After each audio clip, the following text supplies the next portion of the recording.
आइए अब फोकस करते हैं एक एक्सक्लूसिव इंटरव्यू पर। Aditya Birla Sun Life mutual fund, इन्होंने एक नए फंड ऑफर की है शुरुआत। क्या है ये फंड ऑफर और किस तरह से और किस तरह के इन्वेस्टर्स के लिए ये फंड हो सकता है फायदेमंद, आइए इस पर करते हैं बातचीत। हमारे साथ कार्यक्रम में शामिल हो रहे हैं ए बाला सुब्रमण्यम साहब, जो कि एमडी और सीईओ हैं Aditya Birla Sun Life mutual fund के। बाला सर, स्वागत है आपका। बहुत बहुत शुक्रिया, धन्यवाद आपका, वक्त निकाला आपने। सबसे पहले बड़ा नाम इंटरेस्टिंग रखा है सर आपने नए फंड ऑफर का, स्पेशल अपॉर्चुनिटी फंड। तो ये कौन सी स्पेशल अपॉर्चुनिटी है, कौन से बेहतरीन नए मौके हैं जिनकी तलाश में हैं जहां ये फंड निवेश करेगा sir? Thank you for having me on the show. ये जो स्पेशल अपॉर्चुनिटीज फंड जो है, इट बेसिकली कोविड के बाद whole economy has come into a special situation kind of scenario। अब कोई भी आप कंपनीज का सेक्टर्स का जो हिसाब से जो इम्पैक्ट हुआ था लास्ट 6 महीने में, especially in sectors like increased focus on healthcare, the complete revolution that is happening in the digital space, taking into account जो टेक्नोलॉजी में जो इतना चेंज आया है, एंड इवन कंपनीज का भी आज के दिन पे जो मॉडल का हर कंपनीज कोविड का हिसाब से जो लास्ट 3-4 महीने में, फर्स्ट 1-2 महीने में आई थिंक आप सबको मालूम है एक्चुअली तकलीफ था इकोनॉमी में और कंपनीज का भी तकलीफ था। But as time progressed, July August onwards, the market का जो मौसम जो बढ़ते जा रहे हैं और इम्प्रूव होते जा रहे हैं, is also making actually companies to look at उनका बिजनेस मॉडल का डीप डाइव करके जो उसके बेसिस पे जो अपॉर्चुनिटीज निकलते हैं।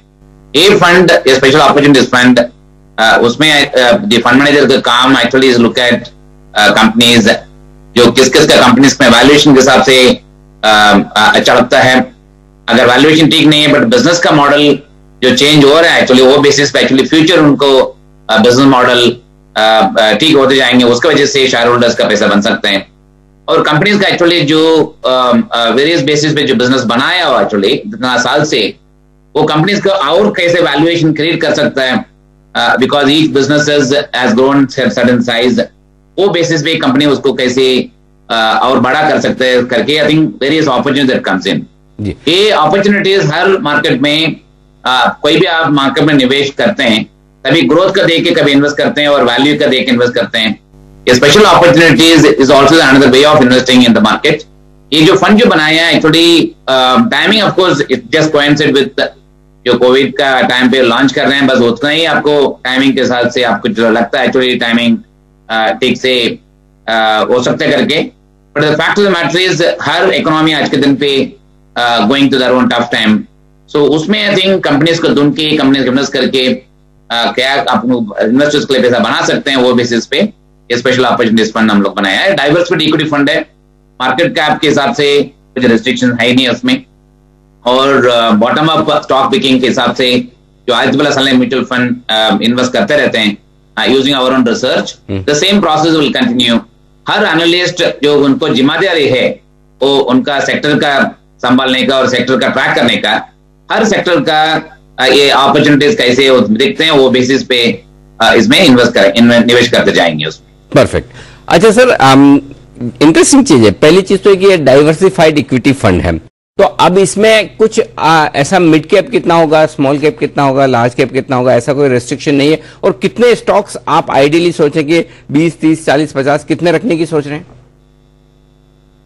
इसमें? On the base of the current जो एस्टिमेट जो बनाए हैं उसमें आपको रिस्ट्रिक्शन तो कोई भी आपको रखा नहीं है लार्ज कैप और मिड कैप, और किधर भी जो opportunities walk the talk, specially मैंने ऐसे वॉक द टॉक जो हिसाब से जो अंडरलाइंग स्टॉक सिलेक्शन जो प्रोसेस जो बनाया है, विच इज लुकिंग एट जो नॉर्मल वैल्यूएशन के हिसाब से और ग्रोथ के हिसाब से और क्या क्या उसमें वैल्यूएशन क्रिएट हो सकता है, वो एक इंटरनल बेंचमार्क का है।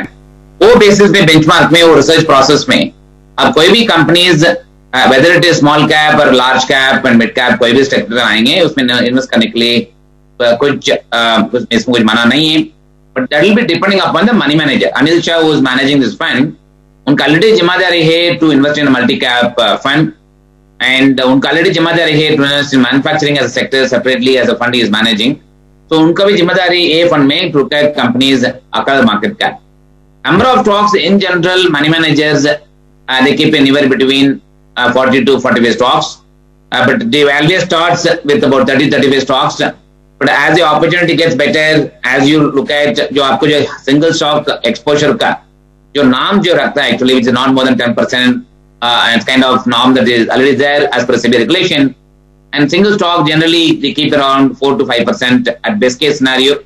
And the number of stocks at best case scenario may move between 40 to 45.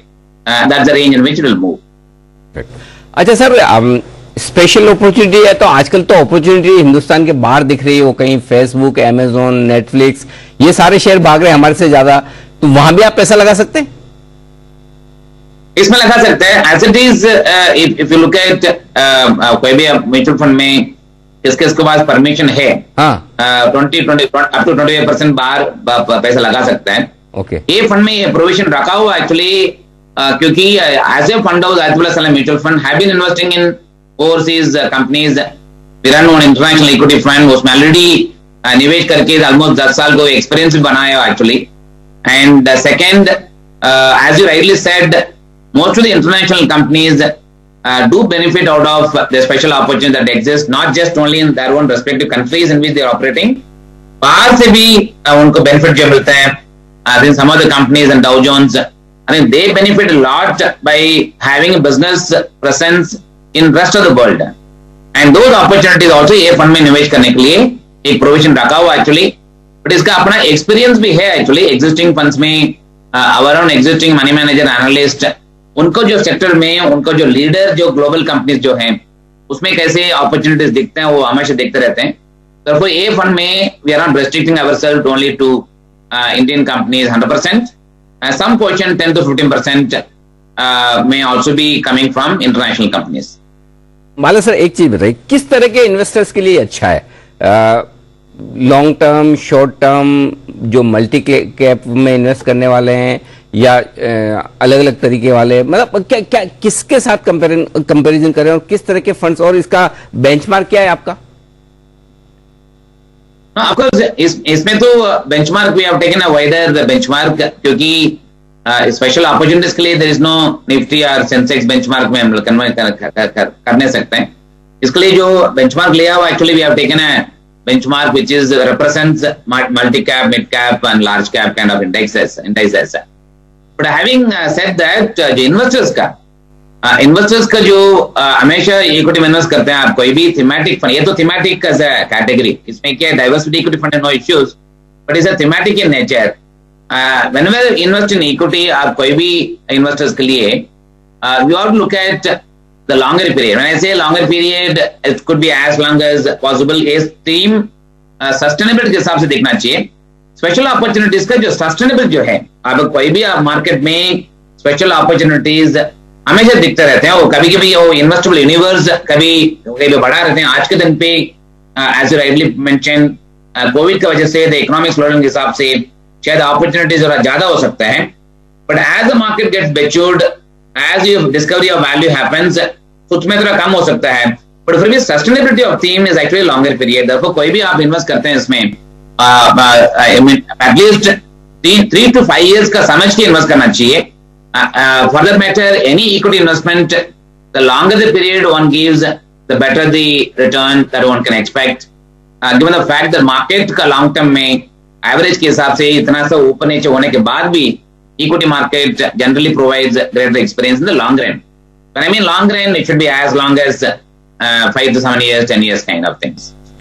Okay. अच्छा सर, एक आखिरी सवाल, ये जो सेबी की नई गाइडलाइंस आई है रिस्कोमीटर्स को लेकर के, अब रिस्क के जो रूल्स हैं वो चेंज हुए, उसका क्या इम्पैक्ट पड़ेगा म्यूचुअल फंड इंडस्ट्री पर सर, और वो किस तरह से इन्वेस्टर्स के लिए फायदे की बात है?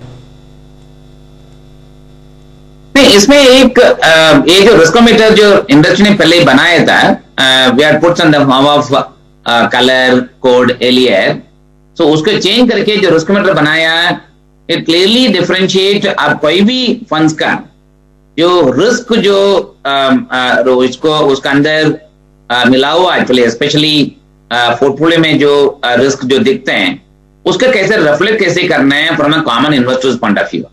आप रिस्क मीटर्स में आप देखें कभी लो रिस्क में रहेंगे, एकदम लेफ्ट साइड बॉटम में रहते हैं, then as it moves up on the right side, it can, and the 90-degree circle when it moves, definitely it actually shows a higher risk. So this is something जो risk metre जो अभी जो नया जो सेबी का जो सोचना है, जो पहले जो बनाया था, it actually catering to the there's only 3-4 risk parameters which are there, which is low risk, medium risk, high risk. इसका आउट और एक्सपांड करके, क्योंकि म्यूचुअल फंड कैटेगराइजेशन भी बहुत बड़ा हुआ एक्चुअली, तो उसका सब मिलके जो नया बनाया इसमें I think will become more sharper in terms of communication.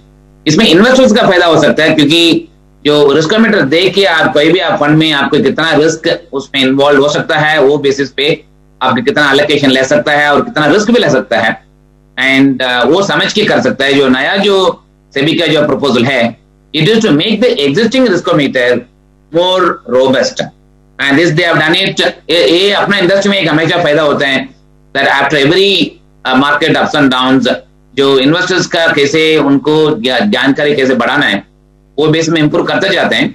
ये जो नया जो आया है, it's part of that improvement of communications. Okay, तो ये है आपके लिए नया fund offer Aditya Birla Sun Life mutual fund की तरफ से. बहुत बहुत शुक्रिया वादा सर आपका, और आपके इस नए फंड ऑफर के लिए बहुत बहुत शुभकामनाएं. सक्सेसफुल हो और ढेर सारा पैसा भी आए, फंड रेज करें और इन्वेस्टर्स इसमें अच्छी कमाई करें, ये हमारी शुभकामनाएं. बहुत बहुत धन्यवाद आपका. चलिए शो खत्म करेंगे, उससे पहले एक बार बिगुन